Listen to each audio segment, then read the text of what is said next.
Coffee break with Harold.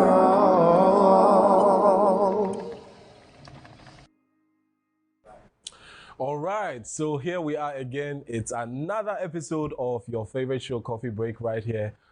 With me, Harold, Amenyah. Now, guess what? On this week's episode, I have one gentleman who we all love to watch. Now, this gentleman has been there, done that, traveled the length and breadth of this world, you know, just showcasing his talent across the board. And today we are so blessed and privileged to have him right here on the show. Our guest for today's episode of Coffee Break is the one and only Prince David Osei. Prince, bro, welcome.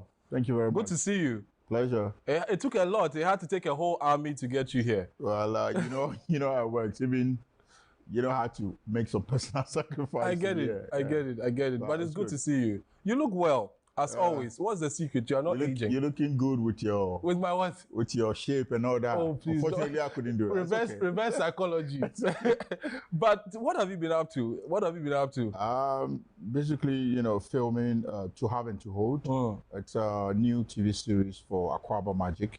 And presently, I'm on the set of African Couple. Okay. You know about it. African Couple. Iroko. Iroko, yeah. So. Awesome. So you are doing the two at the same time.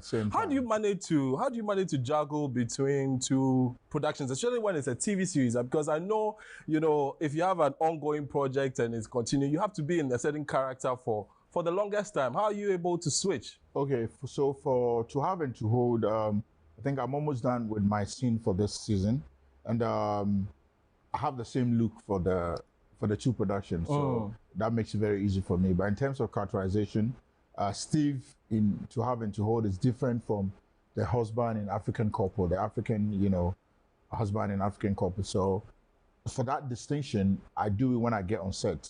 And you know, I've been filming African Couple for a minute now, so whenever I get on set, I get the script. I know, you know, intuitively I'll get into character because, I mean, it is what it is. So basically, that's what I've been doing. And prior to the production, I had to let them know that I'm doing To Have and To Hold, so they needed to give me some time. So it's not like I'm just jumping from one set to the other. I'm almost done with this one and moved into the other one. Would you say it comes easy? Because I know that there are times when, you know, you have to be on set today, you have to be on the other set tomorrow and all that. I mean, if we had our own way, we'll do one at a time, right? Yeah. Sometimes production values and production cost, maybe you are fortunate to get a job because, you know, COVID times, it's not really easy out there to get production roles and stuff. So if you are fortunate to get it, then you have to manage it. Because if the other party is ready with regards to production, logistics and everything is ready and it's just you delaying, well, in as much as they want you and they need you, they could always replace you. Yeah, you know, so you have to manage it. If you want to be part of the two, you need to manage it. You have to speed up. Speed up, that's the speed up, yeah. Right. Now, comes to think about being busy and getting booked. There's been a lot of inactivity for a lot of talents in this country. We all know what has happened in the last couple of years with our movie industry. A lot of people have not gotten the opportunity of being booked and busy like you have, right? What would you say is a secret for you, apart from, you know, being able to adjust to people's demands and all the producers' demands? What would you say is a secret for you? Well, you know, I've been doing this for a minute. I've been doing movies for 16 years now. And all this while, I think I've gained the experience. I've gotten more knowledge about the show business, how to carry yourself and how to go about it. And I feel I've been fortunate. Let's say, yeah, I've been favored to always be called upon to play certain roles, even though that sometimes I even reject roles that are given to me and I recommend some of the upcoming ones. I say, go and give it to this guy. I think this guy will do it because I think I've gone past this stage of doing this kind of production. So give it to blah, blah, blah. And I think what has really helped me is consistency. You know, how you carry yourself on screen and off the screen, it really helps. You know, you need to have an image sort of, you need to, how do I put it? Stay in a certain space. I don't know how to put it. Be yourself, carve a niche for yourself. A certain brand and just be your own. You don't follow the crowd, you're on your own. You see, and be unique. So when you are unique, anytime they are looking for you, there's no two of you, it's just you. So once it's just you, they'll come for you. But when you're all over the place and you don't have a center, it's like you don't know what you are doing, anything you are jumping and, then it becomes difficult and it becomes very easy to replace you. So when we mention Prince David Osei, what do you think comes to mind first in people's heads? Very astute young man who is very assertive. I'm very outspoken. I think that's what will come to mind. Outspoken. I say my mind, regardless of whatever. I just say it as it is. I don't embellish stuff. I'm plain. Let me use the word plain. That's me. I say it as it is. And aside that, I'm very focused and very ambitious. And I'm very prayerful, you know that. And you don't think that, so you've said a lot about your being and who you are inside. You don't think that anything about your physical look has contributed to your being blessed in terms of being booked and busy? Oh, physical attributes, Because, when we mention Prince David Osei, we all know that. Oh, the sexy part? Oh, okay, I forgot, sorry. You forgot, right. But, no, Harold, there's something called grace and favor. I think that's what has worked for me. Because there are other guys that are equally sexy. There are other guys that go to the gym that, look good and blah, blah, blah. So to me, I would say it's not he that will it. It's God that showed mercy. Because there are guys, I see guys. But there's something about the industry. Prince, see, let's not kid ourselves. We all know this grace and yes, favor. yeah. But Harold, I'm a firm believer. Yes, yeah. But Harold, there's something about this industry. Acceptance. Yes. The people need to accept you. Yes. You might be tall, articulate, eloquent, handsome. If the people don't accept you, you struggle. What you do. Luckily for me, I think I have the acceptance. And that is what is working for me. Did you set out initially to create that sexy look, that actor with a lot of sex appeal, just so that you could stay relevant? Did you set out like that? Maybe this came as maybe with experience, you learned that, okay, it's not just about the physical look, but people have to accept you, blah, blah, blah, favor, grace. But did you set out trying to portray that look? No, what happened was when I started this whole movie thing, I was very shy. I was always holding back. I was this guy who didn't want people to talk about me. I don't want people to talk about me. I just wanted to be in a lane where nobody would say anything about me. So when I started, I was holding back. I was holding myself. There are certain roles they give to me, I reject. And I just didn't want to be talked about. I just didn't like it. So on the set of, I've forgotten the title, Frank Raje's movie, Forbidden Fruit, that's Heart of Man. Heart of Man. Good. That is where I first saw you. Yes. In a scene with Majid. And Yvonne, I was Yvonne, and then bonking Yvonne and whatever. Okay, sorry, It's okay. Okay, so now, when I got on the set, Frank Raja told me I needed to make love to Yvonne. I'm like, I hadn't done it before, so I was so shy. So we're in the room, and when he says action, I can't do anything. Then he started yelling at me, what's going on? Yeah. You're an actor, you went to Legon, blah, blah, blah. Then I said, oh, you see, everybody has something intrinsic in them. There's some element. So he provoked that kind of sex, whatever. I didn't want to do it. I was shy. I was holding back. I was really holding back. So he's like, if you don't want to do it, then we'll call someone else. I thought you could do it. You're a nice guy. You have a nice body. What are you shy of? Because when they told me to take off my shirt, I said, oh, no. The church members are going to see and they're going to talk. I don't want anybody to talk about me. So he started shouting like, you want to do it? You don't want to do it? Let's call someone else. If you don't want to play this role.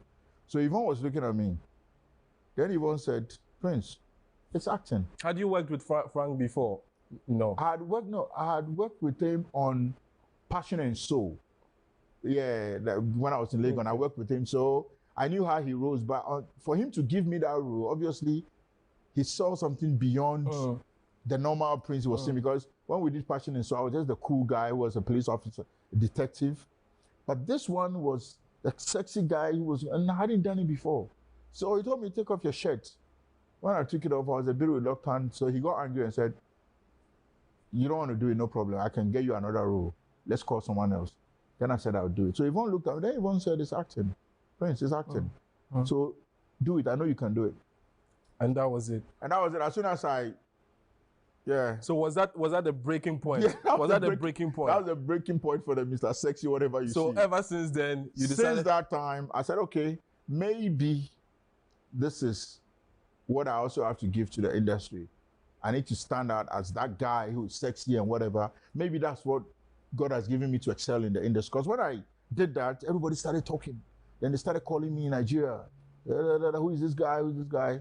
So I said, okay, since I'm not going to struggle with a lot of people in this department, let me polish it. So then I started paying attention to myself. Because when I look on your Instagram, and I go on your Instagram, I see this very talented actor who is also putting in a conscious effort to look very sexy.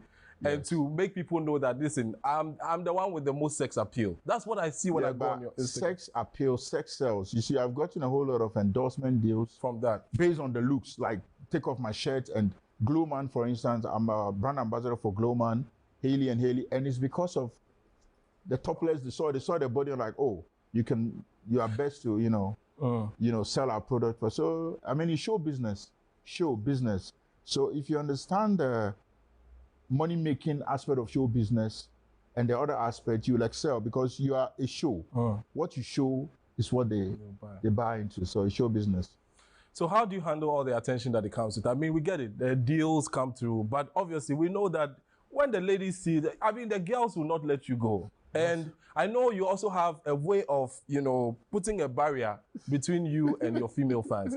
How are you able to? It's like it's just like having dogs in the house, putting bones in front of them, and then at the same time stepping on the bones and trying to block them from accessing it. I mean, what is that about?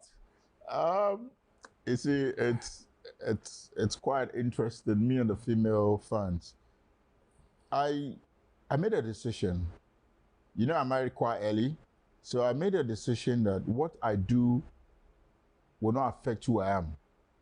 So there's that big distinction. If you ask most of the girls, what they will say is Prince is rude, or too no. You hear it every time.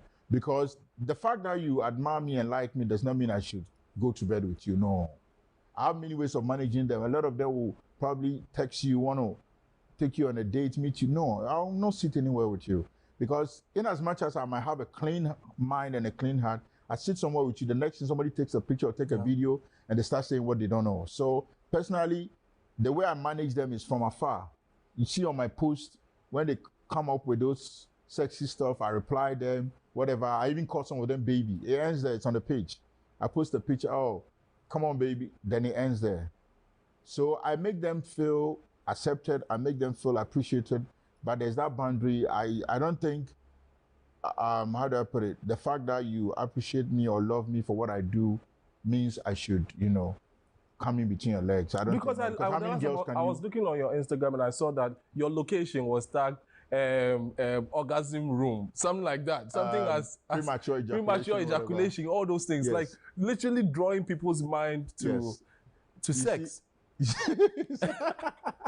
And I'm like, okay, so what is really going on? No. And I've always wanted to find out from you. No, you see, social media is a marketing platform. I get that. Okay, sometimes you need to engage the fans. You need to let them know you are down to earth. I'm not like some of you guys, some of you guys who always put that clean picture, well-shaved look. I don't do that. I give them raw. If you check my page, you see raw stuff. I don't embellish. So you give them raw, and when they come at you raw, you run away. I want them to know I am real. This is me. If I've woken up in the morning, I've not washed my face, and I feel like taking a picture and saying something, I say it. So when they meet me in town, they see the same guy. I don't go looking all nice, and when they see me, go like, oh. But Prince, I don't get the correlation here, because if you give it to them raw, they come at you raw. No, it's not raw. Big boss, you watch Hollywood. The Rock, Dwayne Jones, you watch Brad Pitt, you watch all this. Sometimes they even pour oil on themselves. It's show business. That's in movies. No, in studios, ABC live shows, late night shows, Jimmy Kimmel shows. They do it. It's show business. They understand the act of show business. But I've never seen Dwayne Johnson tag his location as premature ejaculation. No, those things are to create fun, to engage the fans. When I post a picture and I write "Praise the Lord" as a location, sometimes we will not even get the right response. But when I put premature, they start talking about the premature ejaculation and they start paying attention to what is there. So it's marketing. What are you going to do to bring the people in? And I'm a businessman. I'm a business person. The showbiz I do is not for fun. It's to make money, take care of myself and the family. So sometimes I post stuff and I want to see engagement. Would you say that you're a cunning and sly person? Every businessman is cunning and sly. It's the act of making business. So are the pastors too. If a pastor wants you to bless the ministry, wants you to sow, because some of us are very adamant, we don't like giving. So they give you the quotation in the Bible that will Trigger you, provoke your thoughts, then you become a bit moved, emotional, moved, then you go and give. So are you saying the pastors are also cunning and they are deceptive? Because it's all marketing. They need you to give the offering and you don't want to give, you have the money. You don't want to support the work of God. So they give you the quotation, raise a worship song, that will make you very sentimental. You probably cry, then the next thing you take your check and you drop it. So it's marketing. Interesting. Well, guys, it's getting really interesting here in the studios. Still hanging with actor Prince David Osei. With me, Harold. We'll be back after the station. It's coffee break with Harold.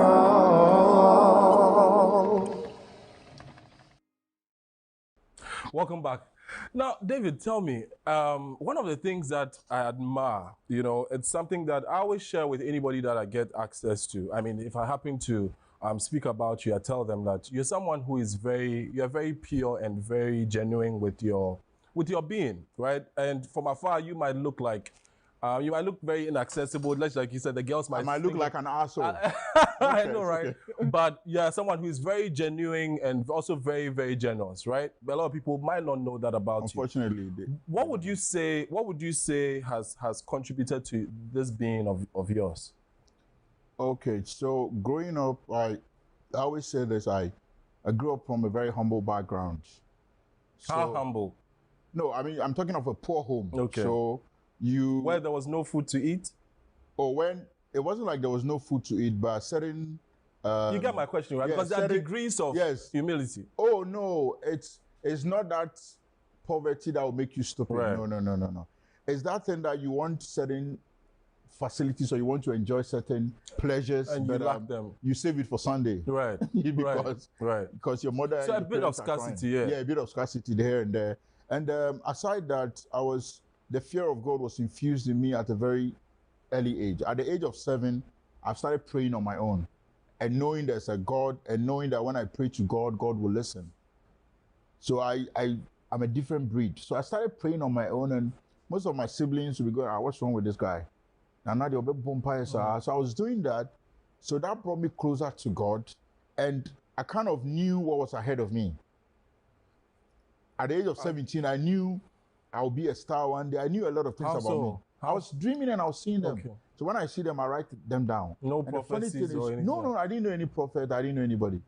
The funny thing was I wasn't telling anyone. Okay. I didn't even know the essence of dreams and whatever. Right. But when I see myself somewhere, I dream, I write them down. I still have the journal somewhere. It's looking a bit old, but I still have it. So then I noticed, I wasn't like every other guy. So if my siblings are going this way, I'm standing here alone. Did you understand? Sometimes they want to do stuff, I don't want to do them. They go like, they'll chill home. I said, no, you go ahead and do it. So they were at liberty to do other stuff I wasn't doing.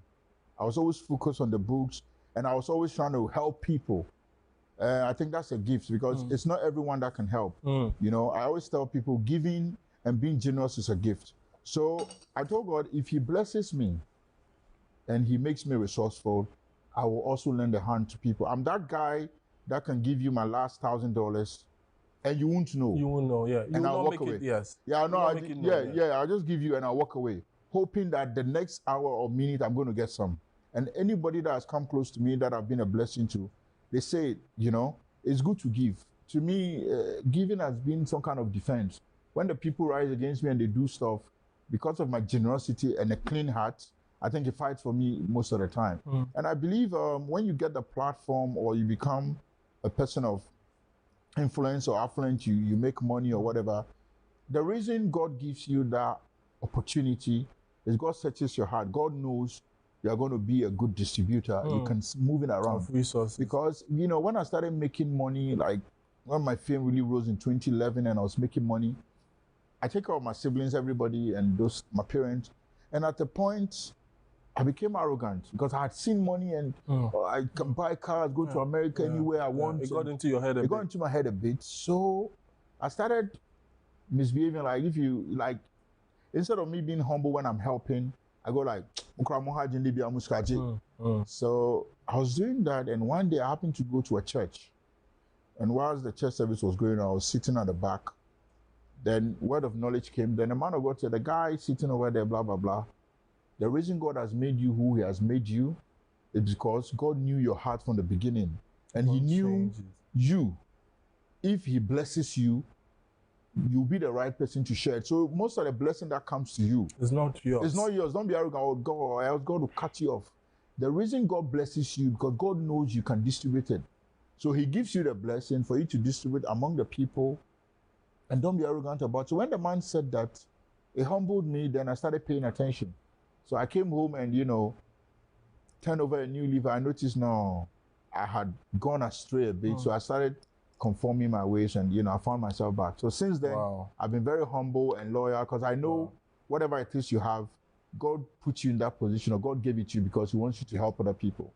And that's actually very, very interesting. Yeah, and you become full of yourself and undermine. One day he will just cut you off, raise someone else who will take your place. And so because as human as we are, there are times when things come, especially when you didn't see it coming. Yeah. Once you get access it, you get to access it, you begin to get carried away and all because that. I mean, we've all been there. I just woke up one morning and my name was on the lips of everybody. I didn't see it coming. I wasn't prepared. So boom, then all of a sudden, Prince David. So obviously, you're a human being. You are not used to such a lifestyle. It will get to you. But the smart ones will find their way back. So immediately I said, no, this is not who I am.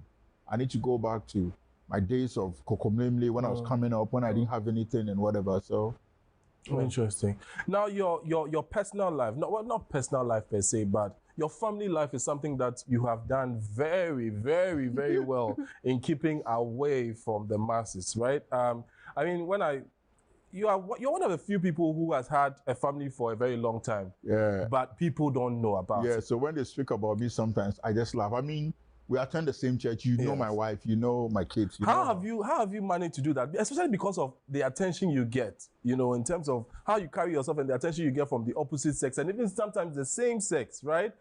How have you been able to keep that out of the picture? Because one would expect that you would rather show that side more to put them off, or to kind of limit it a bit. If you watch my page, sometimes I post my wife, and sometimes when I even post my wife, people don't believe. Yeah. I post my wife, I post my kids, but I learned something. But that was not until recently, though. No, it was. My son was always with me. Yes. My son, I was always carrying him at church. And but not your wife. No, my wife as well. Always? Yes, my wife didn't want to be in the limelight. But I got to a point she had to. Because, people like, where is Prince David? So if you Google my name, the first thing that pops up is my Prince David spouse. Yeah. So it's something I've learned. Sometimes you save yourself from a whole lot of trouble and drama when you hide your family until it's the appointed time. You see, we post a lot of stuff on social media, and some of them have pros and cons. Sometimes you might not know. Everybody knows you are married. They know your family. They know whatever. But sometimes if they don't whenever I post a picture on social media, it'll probably be an old picture of my daughter, my son. I don't post current pictures. But I want you to know I'm a family man. I have kids. When I post my wife's picture, maybe a picture of 2 years ago, 1 year ago. So I'm a responsible man. I have family. Just to please the fans and let them know who I am. But on a daily basis, I won't post a video of my daughter or my son going to school. No. For security reasons and for what is ahead. They are innocent kids. They don't know. If they grow up and they decide they want to come on social media, I can't stop them. But I wouldn't want to sell them out so soon. And, because nowadays you go on Instagram and you see people posting their kids people opening accounts. Even when they are pregnant. They open accounts for their kids against their will and all that. It's very detrimental because somebody can hurt your kids. Somebody who is after you can easily hurt your kids because you've exposed them. If my son grows up and he wants to he has TikTok, but nobody knows. He does his thing. It's according to whatever. For his age, whatever. It's okay. I won't stop him. But I wouldn't post my son. No. I posted him on his birthday. 2 hours later, I took it off.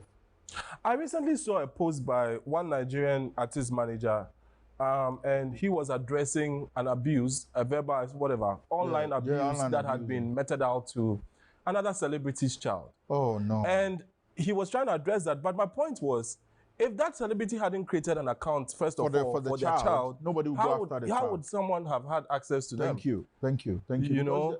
they are too young. They are too young for that. And when you put them out there, some of them might buy into the fame of my father is a celebrity and whatever, and end up Messing up.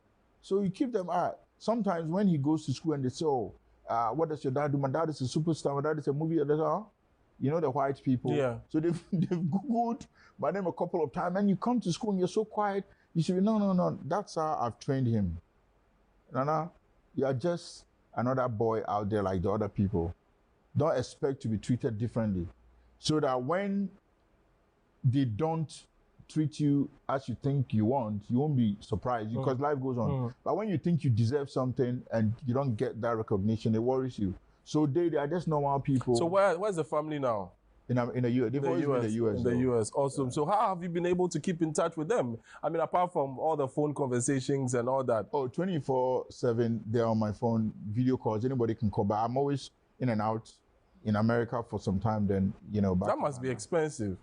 Managing a family from afar, no? I think it's best for me because I didn't get some of the things that I enjoy now. So I feel like if I've worked hard and I think I have the resources, let me give my family, especially my kids, a good life. That's how I decided to, have them in the US and have them go to school in the US. When it gets to a certain point, and I feel like I want to bring them to Ghana to also get into the system and, hopefully maybe take them back. So some people have accused you of deliberately setting a family in the US so that you can be in Ghana and do your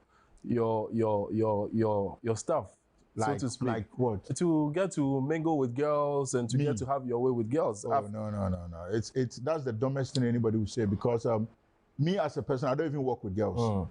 You don't see girls in my car or no. If you see me working with somebody in the open, there may be Yvonne or Martha, we've gone to a program. Me, I don't even go out. Yeah.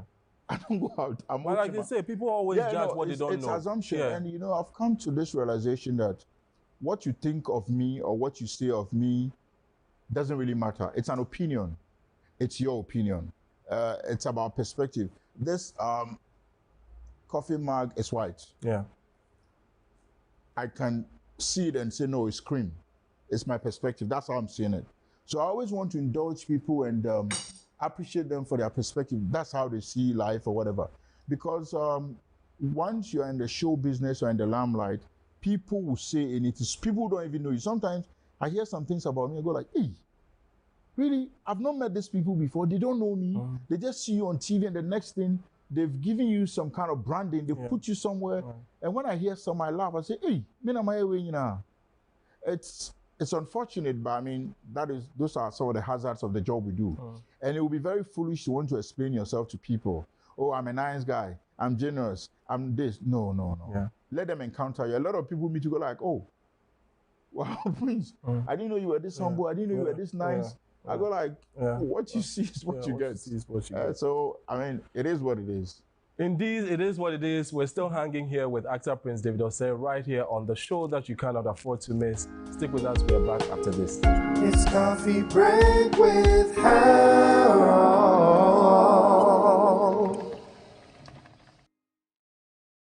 Welcome back. David, so tell us, what does the future hold for you? I mean, you started off, but at a point in time, you kind of maneuvered into Hollywood a little bit, right? And I don't know if you took a break or all of a sudden we stopped hearing things from that direction. No, I actually went to the US, went to Hollywood for like 2 years. I was trying to get into the mainstream. So I was auditioning, trying out certain roles and all that. And I was with the family then because I had just given birth to the last born, the little one. And how many kids do you have now? 3. Awesome. 2 girls and 1 boy.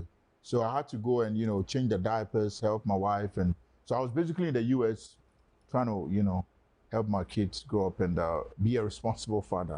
So subsequently, I was in Hollywood to audition, to try roles. I had an agent who was, I I still have an agent. Whenever there's an opening or there's a role that he thinks I can, you know, get into, he calls me and I fly to LA, audition, and sometimes we do it via Zoom because of COVID and all that. So I'm still in it, and but at the moment I'm doing a lot in Ghana. So aside the movie production, I'm doing other stuff privately. So I think I'm going to be here for some time, and you know, see how my project and stuff I'm doing goes.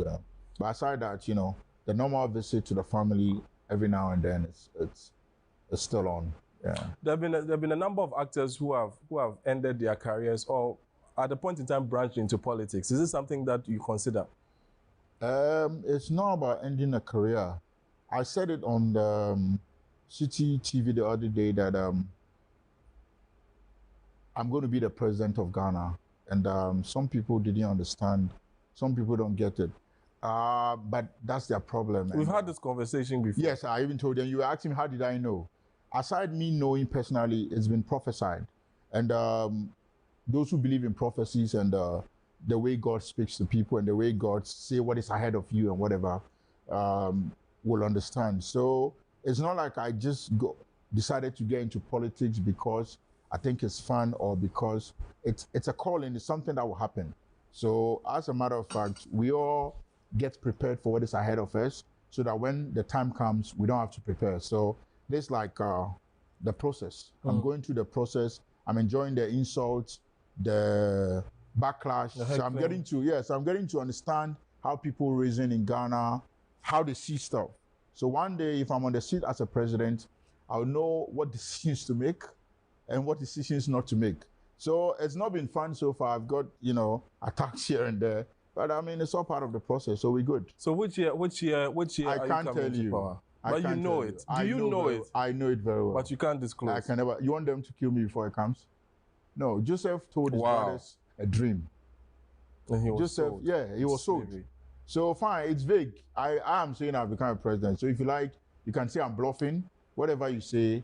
But if you've been able to come out to say that you're going to be a president one day, don't you think that that's enough premise for people to hurt you if they want to? Oh no, but they don't know the timing, time and season. If you know the timing, if somebody want to hurt you and the person knows when you come home from work, they can time you and know when you come in and when you go out. But anybody can say anything. I can say I'm a millionaire. I might not be a millionaire. Will you fight me? I just said I'm a millionaire. So you can also say you're a billionaire if you want to. It's a word of mouth. We don't have to fight over it. I'm saying I'm a billionaire. You are saying you're a millionaire. That's what you are saying. Because the Bible says life and death lies in the power of the tongue. As a man thinketh, so he is. How do you see yourself? I'm seeing myself as a president. So you two can decide to see yourself as a prime minister. It's not a fight. No, that is how I'm seeing myself. So you two, you see yourself as the next richest man. That's how you see yourself. How you see yourself is what you become. Right. Yeah. Prince David Osei, thank you so much for coming. It's been a pleasure. Well, ladies and gentlemen, we've been hanging with the one and only Sniper D, aka Prince David Osei, right here on Coffee Break. I hope you enjoyed today's episode of the show. Same time next week, we are back with yet another episode. My name is Harold Amenyah. Thank you for staying.